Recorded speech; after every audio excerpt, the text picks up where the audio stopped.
We spent 24 hours exploring the beautiful mountain town of Innsbruck. There was a lot we wanted to see in Innsbruck, but the cost of everything was outside of our budget. Then we discovered the Innsbruck Card, which allowed us to stay within our budget and see everything we wanted. This morning we picked up the Innsbruck Card, which is kind of a card that can get you into a lot of places.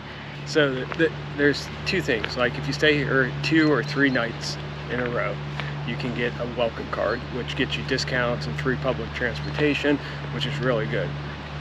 If you stay 3 nights, you get, I believe, discounts and maybe even a free lift. Since we're only here 2 nights, we decided you can also buy what's called the Innsbruck Card. It's 22 different museums, attractions that can get you in free public transportation. But the big thing for us is it's expensive to ride the lift up to the top of the mountain. I believe it's like around 40 euro a person. So you get that with the card.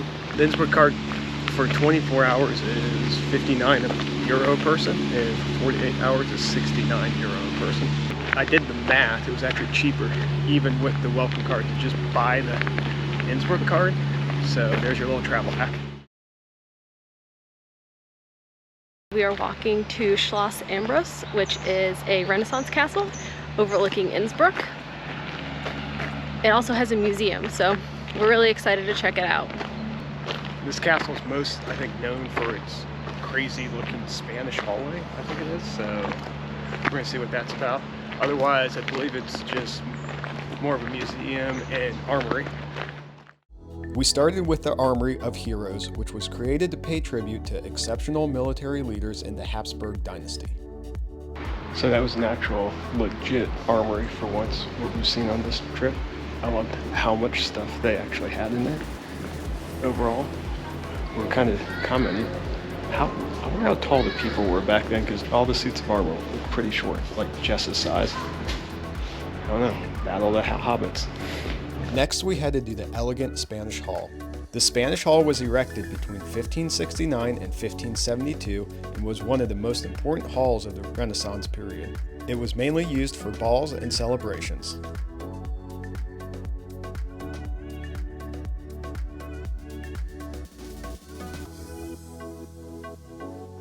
We explored the rest of the castle before heading out to the gardens.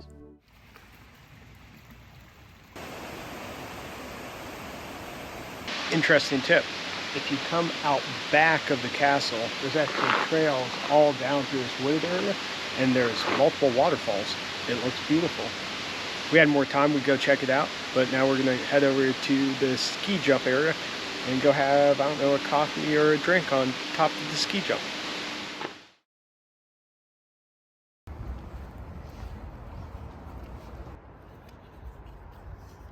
One of the more random things you can do is check out where they used to do the ski jump.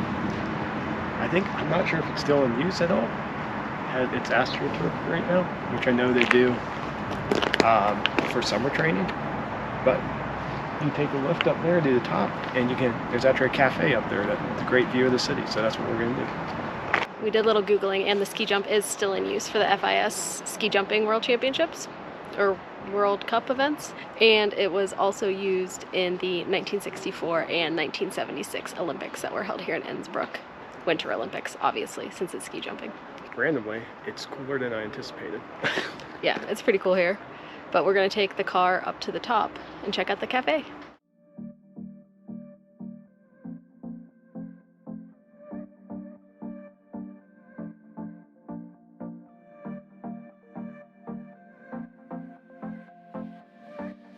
Beautiful views of the city up here. However, you don't get much of an angle of the ski jump. I think you gotta go down to the cafe. We're on the 3rd floor. The cafe is on the 2nd. We'll see what it's like from there. And I think you can actually walk out and see the beginning of the actual ski ramp. With the views, A+.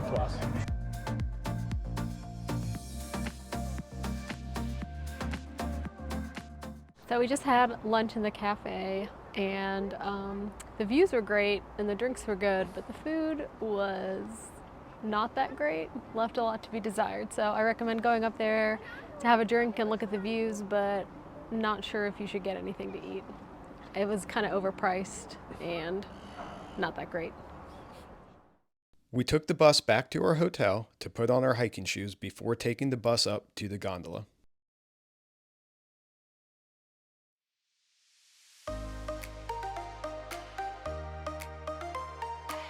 We're at the Nordkette gondola lift that goes from Innsbruck up to Nordkette, so we're excited to go up and see the views from the top.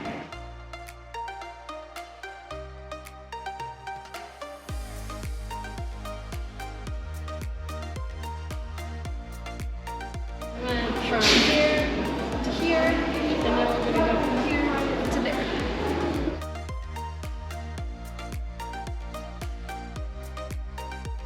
That last cable car we were on was absolutely insane. They packed us in there. And that had to be close to max. Yeah, but we made it to the top and it's absolutely gorgeous up here. And now we're gonna hike all the way up to the top of there. This is called the top of Innsbruck. Yes. Oh my. Look at this back view here. Let's break off right here. We stopped to take in the beautiful views of the Nordkette mountain range before continuing up to the top of Innsbruck. The views from the top of Innsbruck were breathtaking. After enjoying the city views, we climbed up some boulders on the other side to get more amazing views of the Nordkette mountain range. Then we took the gondolas back down and hopped on the Hungerberg funicular back down to the city.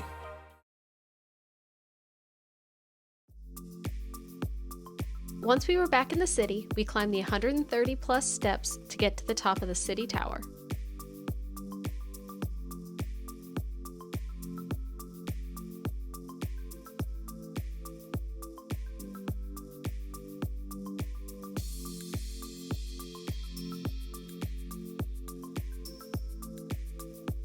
We climbed up to the top of the clock tower, and the 360-degree views of Innsbruck are absolutely amazing. Definitely recommend coming up here. I have noticed it looks busier earlier in the day. We're here at about 6:30, and there's only a couple other people up here with us, so later is definitely better if you want to be able to enjoy the views more without battling crowds. This is a different view than we had just up high. This is kind of right in the middle of the Old Town area, so you get to see the mountains and the city right above roof level.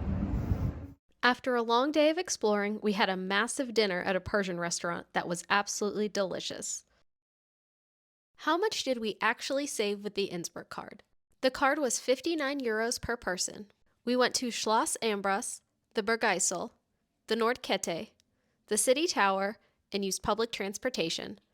Separately, this would have all cost 85 euro and 10 cents for one person. That's a savings of 26 euros and 10 cents per person. Multiply by 2 people, and we saved a total of 52 euros and 20 cents.